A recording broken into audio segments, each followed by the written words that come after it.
Thank you very much. Joe entitles this session Beyond 2016 and gives us 10 minutes to reflect on how we can build a better republic. His first statement is, no one could deny that in 100 years we have come a long way. Some would suggest it has been a tortuous way. In 1916, Ireland was one of the most prosperous countries in Europe, more prosperous than any of the Scandinavian countries. And I think we spent the first half century torturing ourselves and transforming it in a fairly poor and miserable place. And we have spent the second half of the century trying to claw our way out, making periodic success and falling back again. We are, in 2016, approximately where we were, in relative terms, in 1916. But he does go on and say, how might we build a better republic? So I want to suggest to you, if is this time being counted now? We don't know. Dr. Walsh has been officially paused. There you are. Sorry, the plug had come out a little. Thank you. Yeah. Okay. I'm going to suggest to you that the quality of governance cannot exceed the quality of those who govern. And other countries in Europe have gone to great extent to ensure that those who govern them are smart and capable people.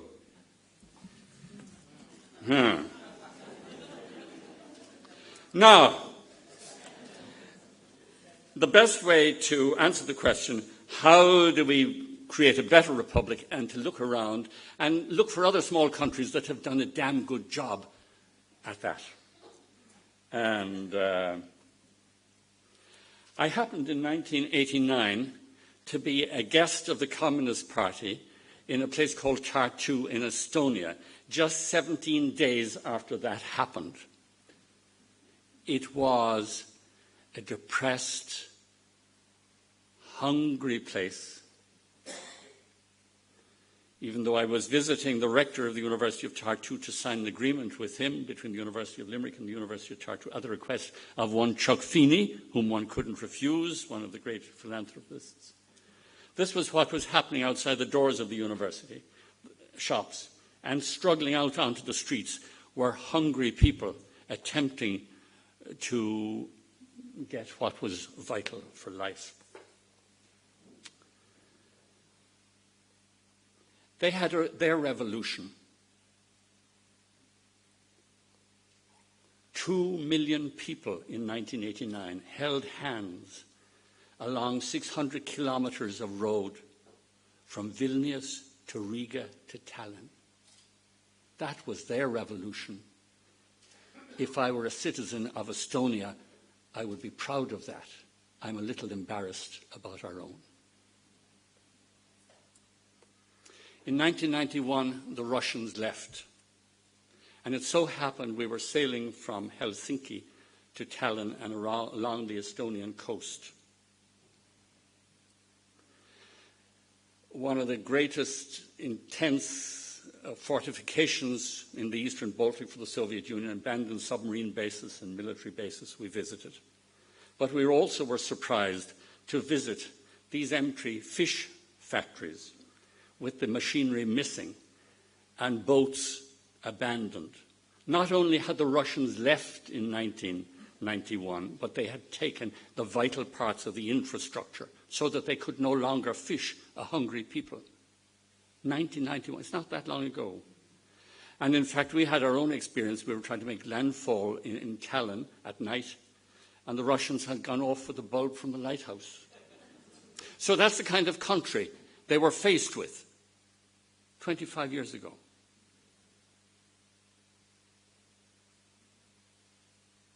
The first Prime Minister was this guy, 32 years old. They didn't adopt the Irish electoral system because they wanted to elect some of the smartest people in Estonia. They adopted the list system used in Sweden and Norway and Switzerland and other places. And this guy was a smart cookie. In 24 months, remember the backdrop he had.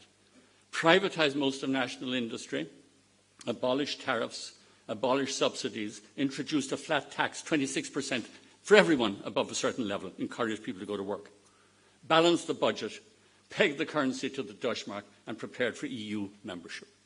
24 months. This guy came along some years later, and he was responsible for building on the work of the first Prime Minister.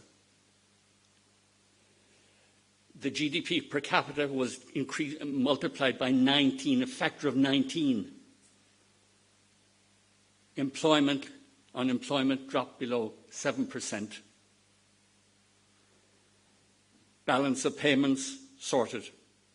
And the lowest debt level in Europe. This guy was a scientist, an engineer, a business leader, a proven member of society, a household name. He came in just 1 year in Parliament, he was made Prime Minister. And now he is in Brussels, he's Vice President of the Commission for the Digital Single Market. So they picked not Joe Soaps from the parish pump, but the smartest guys they could find. Now, Europe, here, Estonia is now an example of Europe's most joined-up digital administration. Each citizen has an encrypted digital signature. Public sector, you see it there, is streamlined and lean. Health is reformed. Each citizen has a little card, and all your medical records are on it, and no one asks you silly questions when you go into a hospital. In fact, there is a government regulation that the public sector must never ask a citizen more than once for the same information.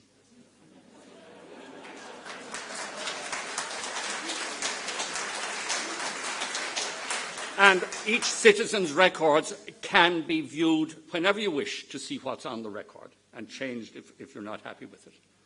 Company formation can be undertaken and you can be trading in 25 minutes after you start.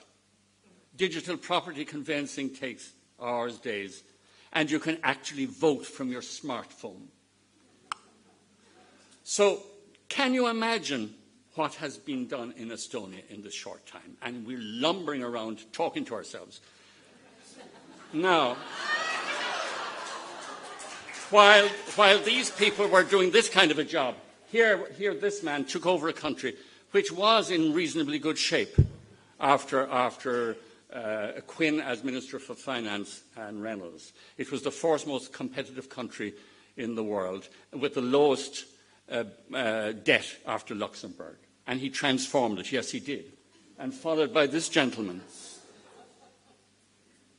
These are parish pump people. They're very well-intentioned people, but they're not people who are suited to run a country. We are fortunate. We have a wonderful Prime Minister here, but that was potluck, and a good Minister for Finance. Thanks be to God. But under our existing STV electoral system, we can get more of these kind of guys. Who did this to the country? Estonia's debt, Ireland's debt. Wastefulness of government spending, Ireland, Estonia. Burden of government regulation, Estonia and Ireland. What's this map? Why is Ireland the only blue country in Europe? Because, apart from Malta, which you can't see, we're the only country in Europe with this stupid STV system, where we have 100% of our parliamentarians from the parish pump. Other sensible countries have the list system, where half the members are parish pump people, and the other half are the smartest guys that they can find. Parties draw up lists, they compete with each other for household names, and some of the guys that have been speaking to you during the week would be running this country if we had the list system. New Zealand made the choice in 1992 to change to the list system that all these green countries have, and it hasn't looked back. So the single most important thing we can do, and it costs nothing, is to introduce the list system. How in God's name do we do it? Because our existing politicians are elected by the parish pump system. Answer, reform of the Seanad. You couldn't think of a dafter arrangement. So if the citizens were asked to vote for something different, they would all say, yes, please. So let's introduce the list system into the Seanad, try it out there, and in time, perhaps, it would move onwards. So, there you are. Is that a record?